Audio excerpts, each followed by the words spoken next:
Good morning বন্ধুরা, সবাই কেমন আছো? আশা করি আমার বন্ধুরা সবাই ভালো আছে। বন্ধুরা, আমরাও সবাই ভালো আছি। আমার একটু ঠান্ডা লেগেছে, একটু প্রবলেম হচ্ছে এই জন্য। এখন ওয়েদারটা তো ভালো যাচ্ছে না, কখনো গরম কখনো ঠান্ডা, কখনো গরম বলতে দুদিন হয়তো গরম দুদিন ঠান্ডা, এই জন্যই কী বলো তো, শরীরটা আমার ভীষণ খারাপ হয়ে যাচ্ছে। আর এরকম আবহাওয়া হলে সত্যি কথা বলতে আমার কেন, সবার ঘরেই কিন্তু শরীর খারাপ হবে, তাই না? তা যাই হোক, চলো, তোমাদের দাদা তো উঠে পড়েছে অনেকখানি, তোমাদের ভাইপো সে ঘরে পড়ছে, তো চলো আমি এবারে কাজগুলো সেরে নিই। তো যথারীতি ঘরের সমস্ত কাজটাই সেরে স্নান টান করে ঠাকুর দিয়ে এই যে চলে এসেছি। তোমাদের দাদা যে বাজারে গিয়েছিল, দেখো এনেছে এই যে পরোটা, ফুটবিলির পরোটা আর আলুদম। তবে আমি খাবো না, বললাম যে তোমরা দুজনেই খাও, তোমাদের ওদের দুজনের মতনই কিন্তু সত্যি কথা বলতে এনেছে। তবে না খাইয়ে কি আর ছাড়ে? ও একবার দিচ্ছে তো ও একবার, মানে তোমাদের দাদা একবার দিচ্ছে তো তোমাদের ভাইপো একবার দিচ্ছে, তোর বাবা আমার তো খেতে ইচ্ছে করছে না, জোর করে খাওয়াচ্ছে। তো যাই হোক, দেখো তোমাদের দাদা আর চলে গেল দোকানে, আর ভাইপো আবার চলে গেল পড়তে। আমি চলে এসেছি রান্নাঘরে, ভাত বসিয়ে দিয়েছি। আর তোমাদের দাদা বাজার থেকে এনেছে মাছ। কী মাছ বলো তো? সিলভার কাপ মাছ। সত্যি কথা বলতে কী বলো তো, এটা আমি পরে লক্ষ্য করেছি, এই মাছটার নিচে কী বলো তো একটা বাটা মাছও রয়েছে। তো সিলভার কাপ মাছটা কিন্তু অনেকটা, মানে অনেকটাই বড়।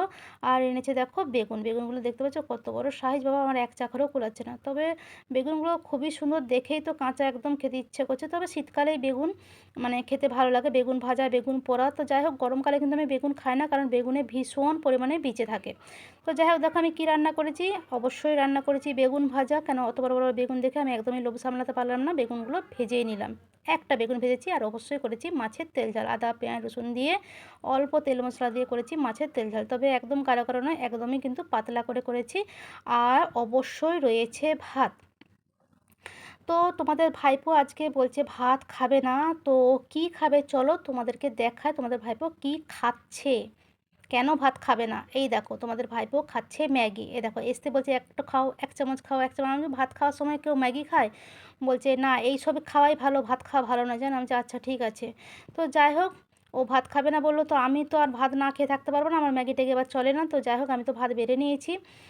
তো চলো, একাই খেতে হবে, কিছু করার নেই। আর কি বলবো, সত্যি কথা বলতে কী বলো তো, এবার থেকে আমি ভেবে নিয়েছি যে আমি ওই ম্যাগি ইউপি আর কিনে এনে রাখবো না। কারণ ম্যাগি ইউপি যখনই আমি কিনে এনে রাখি, ও একদম ভাত খেতে চায় না, ভীষণ ভাত না খাওয়ার জন্য প্যানিক করে সব সময়। মানে কি বলো তো, মানে ও নিজে যেহেতু ম্যাগি বানাতে পেরে গেছে, ইউপি বানাতে পেরে গেছে, নিজে নিজেই বানিয়ে খেয়ে নেয়। তো আজকে কিন্তু আমার একদম কি বলবো, ঘাড় জেকে আমাকে দিয়েই কিন্তু ওই ম্যাগিটা বানানো করিয়েছে, বুঝেছ তো। তো যাই হোক, চলো, আমি তো বসে গেলাম। কাঁচা লঙ্কা নিয়েছি আর মাছের তেল ঝাল, মাছের একটা মাথা নিয়েছি।